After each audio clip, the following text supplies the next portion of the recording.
Have you ever heard of leprosy? Have you ever heard of Hansen disease? The story that follows is not a story from once upon a time, or from some strange and different country. It is a story that has been going on for hundreds of years, all the way up to the present day.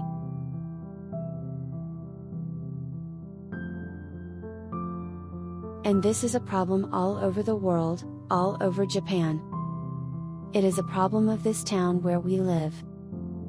It is our own problem. This Echoes of Time is a picture book based on a true story. The main character's name is also a real name. I believe you will feel something when you read this picture book. And I hope you will think about what you can do now.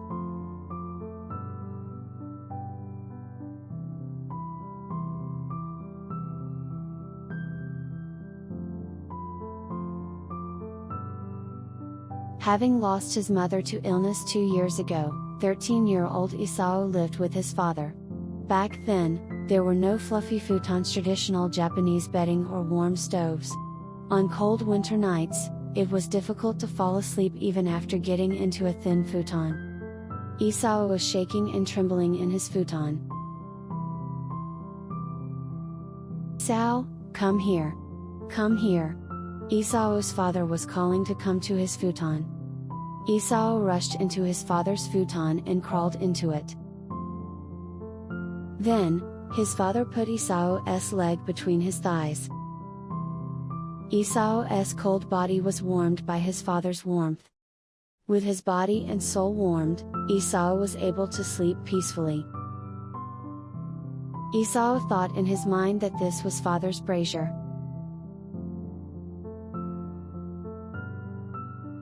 Summer vacation was over. Isao went to school with great joy because he was able to see his friends. On arriving at school, he was called by the school announcement. It said that he should come to the principal's office. Isao went to the principal's room. "Isao, you've been feeling bad lately, right? Go home now." The principal did not even approach Isao. Did he find out my mischief? Isao was sure that his father would get angry if he came home at this early hour. He went home thinking, "What am I going to tell my dad?" 3 nights later, father told Isao after a long silence, "Isao, go to Kanoya for 3 months." Why? He really wanted to ask him, but he couldn't. He was not in the mood to say anything. There was nothing he could do but listen in silence. But Isao could tell by the look on his father's face that something unusual had happened. But he had no idea what it was. Isao's head was empty and blank. He could not think about anything. What happened? What happened? Why do I have to go? Why? Why? Why? In the early morning of September 5th, a cab was waiting at about a kilometer away from the center of the city. Isao was trudging after his father and a man from the city office. "Isao, don't go. Don't go." He kept walking, waiting for his father's that words. When he got into the cab, he looked at his father's face. But he wouldn't look at me. "I'm going, Dad, I'm leaving." Isao got into the back seat of the cab. Isao was looking at his father's face through the window for a long time. His father exchanged a couple of words with the city official, but avoided eye contact with Isao. Isao waited until the last minute for his father to say, "Isao, get out of the cab, don't go."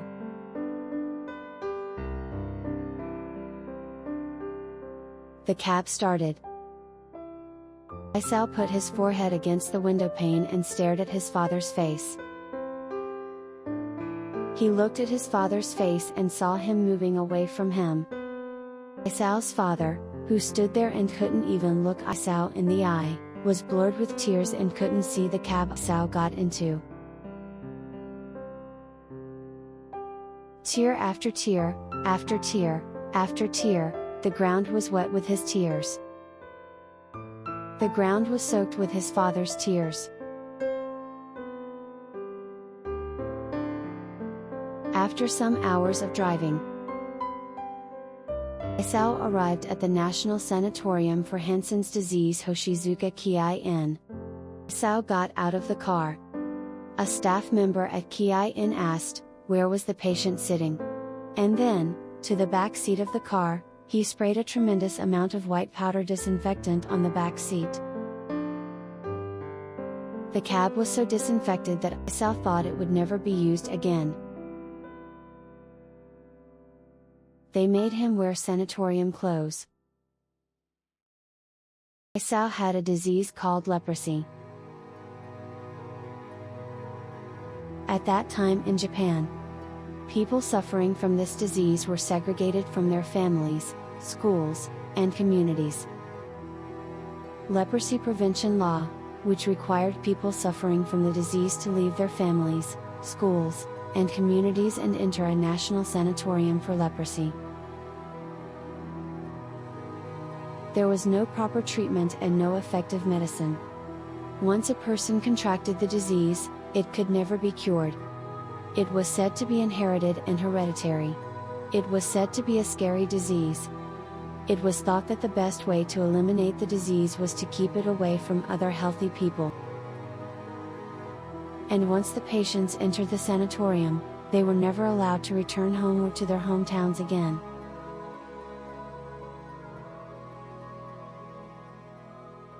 Isao longed to see his father. He stretched out his hand straight like Astro Boy, and from a small hill at his old elementary school, he could fly into the sky. He thought that if he walked back home, people would find him, so he thought that if he flew back from the sky, no one would find him. He flew as hard as he could see the rivers and rice paddies of his hometown. He flew over the shrine, over his friend's house. Ueda's house came into his view. Next is his house. He could see a nostalgic persimmon tree and a pig shed. He flew over his house. Over his house, he flew over and over again. In the field in front of his house was his father with a straw hat and a hand towel on his waist. Dad. He smelled like cigarettes. He clung to his father's arm. His father picked up some cucumbers from the field and gave Isao half. He sat down on the bank and ate it with his father. Isao woke up with a start. I had that same dream again. Autumn came, winter came, spring came, and summer came again. The months passed at the sanatorium.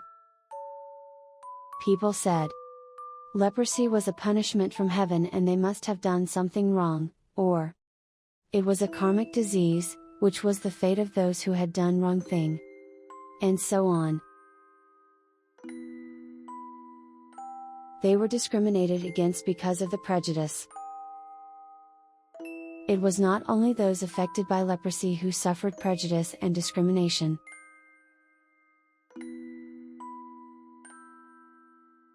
Their family members and relatives who share the same blood were shunned, discriminated against, denied employment or marriage, and told that they might have already contracted leprosy or that it was hereditary.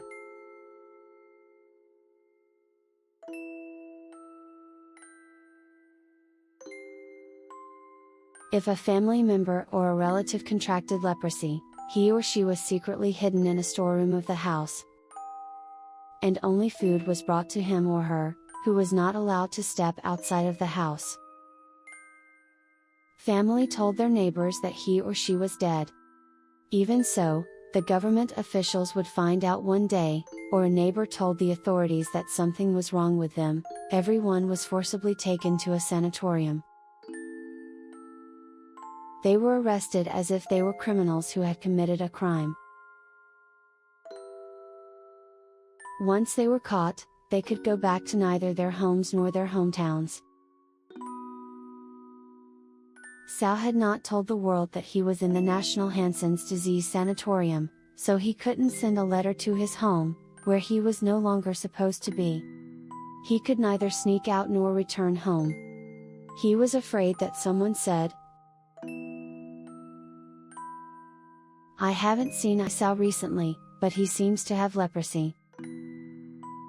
It may have infected to his sisters, too. It's better not to get close." And so on. Besides, he was afraid that his father, sisters and relatives were also hated or discriminated against by the world because of his disease.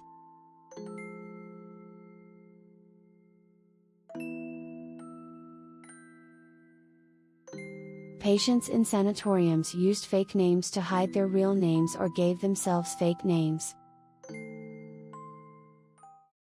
They sent letters to their hometowns under these fake names. Hospitals and sanatoriums are usually places to cure illnesses.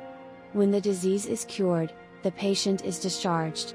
When they entered a sanatorium, they were forced to put their stamp on a document called Authorization for Autopsy. This meant that they would die in this sanatorium. It meant that they would never return home even after his illness was cured. On the day he arrived at sanatorium, Isao forced to do so. He was forced to use the fake name Tanaka, and stamp Tanaka on the autopsy consent form. At that time, Isao's body trembled with inexplicable fear. It was not a sanatorium but rather an internment camp. There was discrimination against patients. Whenever something happened, it was always assumed that it was the inmates who were at fault. They were not treated as human beings. His friend hanged himself to death because of the pain and suffering. What did I do wrong? What did we do wrong? Why do we have to do this? Why? Why? Why? The illnesses of my friends are becoming more and more serious. At the sanatorium, it was the duty of the less sick to take care of the more seriously ill, and Isao was responsible for the care of several seriously ill people. In the middle of the night in winter, one of the patients became difficulty breathing. Isao ran to call a doctor in a separate ward, hundreds of meters away. The road was pitch black. He shook off the biting cold and fear and looked up at the sky. The sky was bright and brilliant, full of stars. Isao felt as if the stars were enveloping him. He sang songs to make him forget his fear.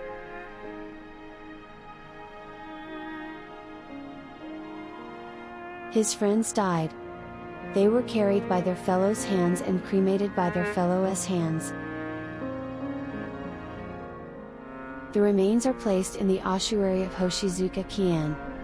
Even after their death, their names have still been fake names. Even if they become ashes, they cannot return to their hometowns. The life in the sanatorium was so terrible, and some of them rebelled because they missed their hometown too much. Some even escaped from the sanatorium.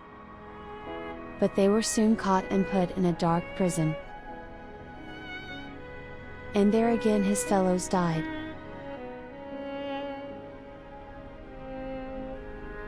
To prevent escape, marriage between patients was allowed. But because leprosy would be hereditary and infectious, couples were forbidden to have a child.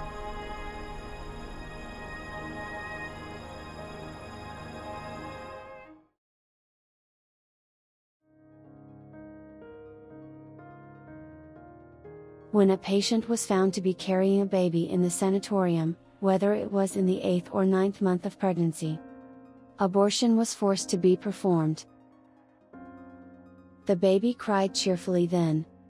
But soon after, a nurse took him and the baby's mouth closed.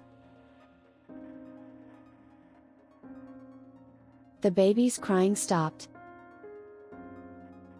The mother's ears were filled with the baby's cries.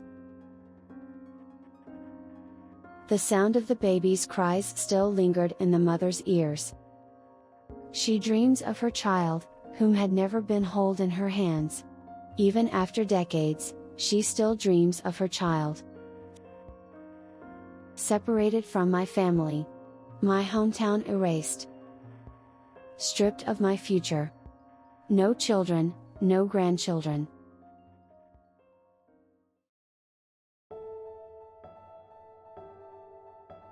I wonder, what was my life all about?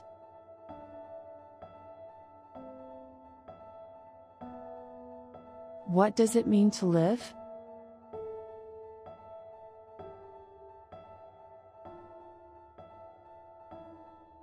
What are human rights? Please tell me.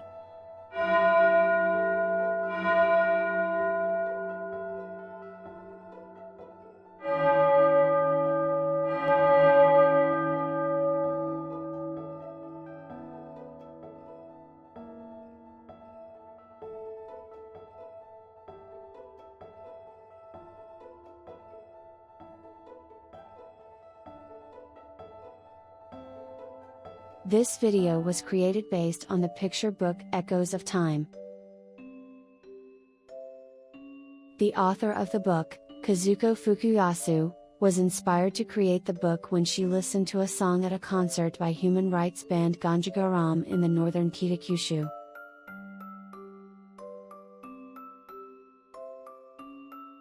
When Ms. Fukuyasu heard this song, she felt a shock that shook the blood in her body, something she had never experienced before. At the time, he knew the name of the disease, leprosy, but had no idea what it was or what the current situation was like.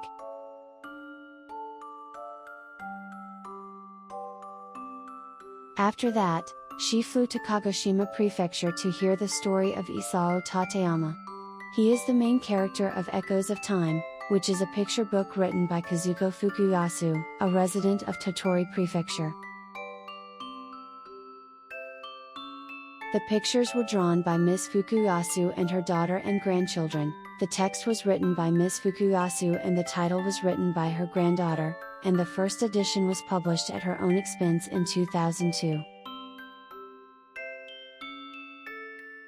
At the time when the picture book was first published, 13 sixth graders from Nagi Elementary School in Tottori, Japan, performed the story in front of Mr. Tateyama as if it were their own story and came to a Ki-in, a sanatorium of Kagoshima, Japan.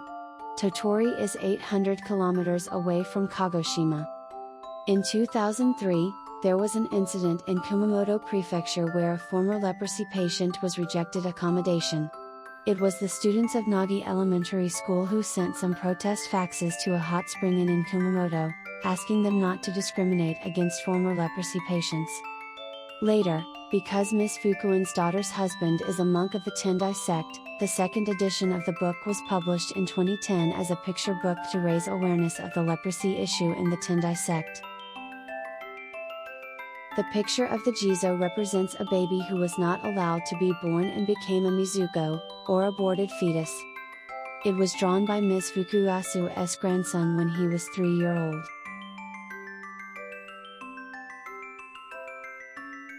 Did you fly up in the sky? The little boy who asked Mr. Tateyama when he first met him is now a monk of the Tendai sect of Buddhism.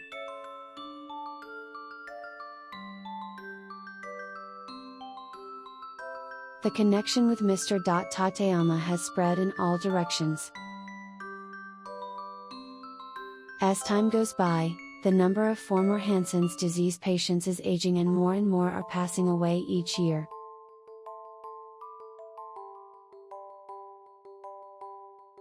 Ms. Fukuyasu continues to read picture books to the children.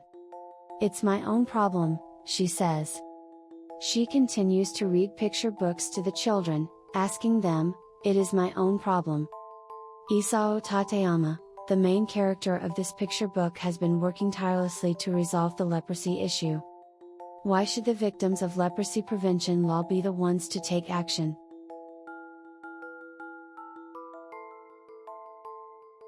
From here, I would like to introduce Isao Tateyama's activities since 2002, when this picture book was created. Isao Tateyama's own words, it's like heavenly voice.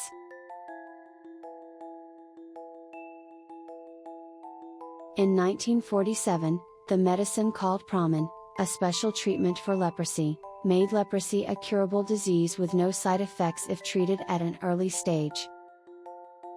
The following year, in 1948, Isao Tateyama was born.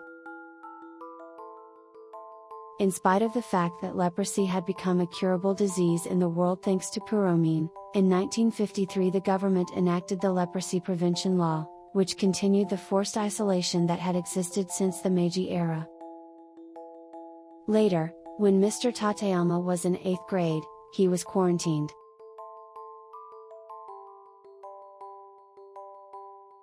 In other words, in 1948, when Isao Tateyama was born, treatment for leprosy had already begun using the special drug Pramen. Despite the fact that the disease was curable with early treatment, Mr. Tateyama was forced to live in isolation at Hoshizuka Ki-in until 1996, when the Leprosy Prevention Law was repealed.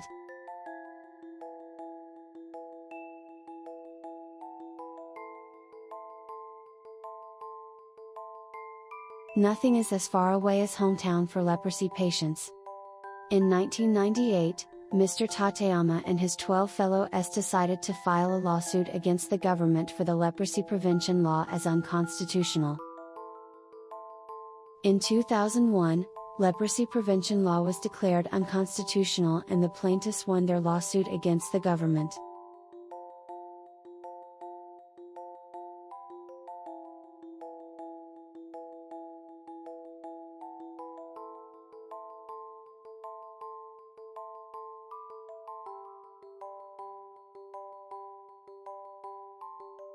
In 2009, I got acquainted with Mr. Tateyama through a disease called cerebrospinal fluid hypovolemia.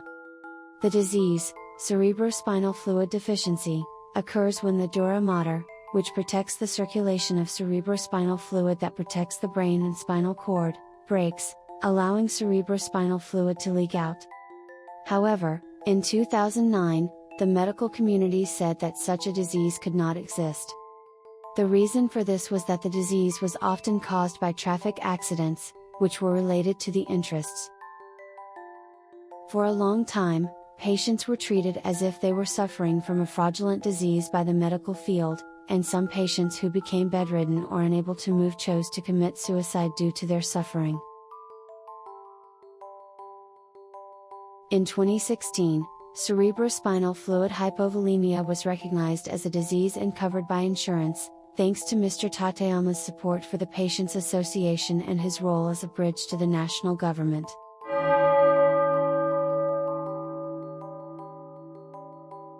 I believe that the reason Mr. Tateyama became the main pillar of the Cerebrospinal Fluid Depression Patients Association and its family members, and led it to the national government is probably because of the following thoughts.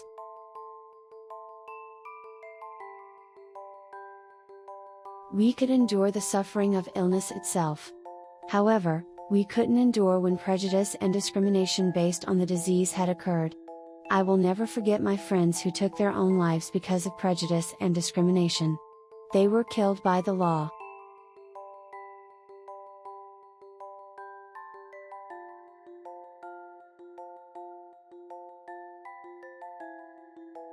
Mr. Tateyama has been giving lectures all over Japan about prejudice and discrimination. Here is one quote from his Facebook page about human rights and prejudice. If you think that this level of discrimination and prejudice is small and that this level of discrimination and prejudice is acceptable, they may soon become irreversible. You may think it is a small thing, but the victims do not think so. Even if you think it is a small thing, it is not a small thing for the victimized party. I wonder if you remember. During the trial of the Leprosy family, the state's attorney argued in a court that there was no prejudice and discrimination that could not be ignored in the common sense of society. What is the definition of prejudice and discrimination that cannot be ignored in the common sense of society? Is it okay to have prejudice and discrimination that can be ignored in the common sense of society? If there are two kinds of prejudice and discrimination, one that can be ignored and the other that cannot be ignored, and if the nation has such ideas about prejudice and discrimination, then the national claims about prejudice and discrimination are a fake.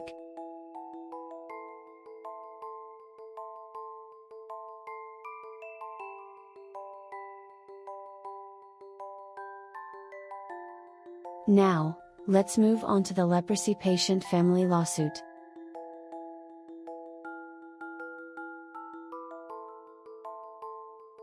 Mr. Tateyama wrote on his Facebook page as follows: "Before I started the trial, I have been saying that our trial would be followed by a family trial that we would definitely win. The leprosy trial of us patients and the trial of their families is the same.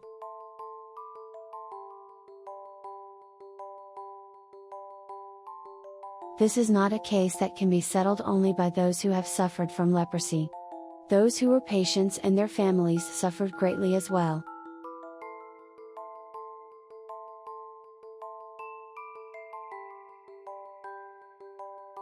In 2019, unconstitutional national lawsuit filed by leprosy family members won.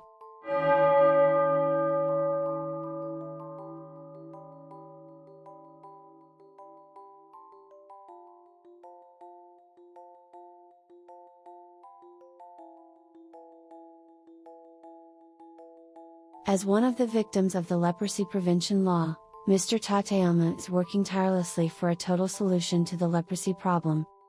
Mr. Tateyama asks why victims of leprosy should work for a total solution to the problem.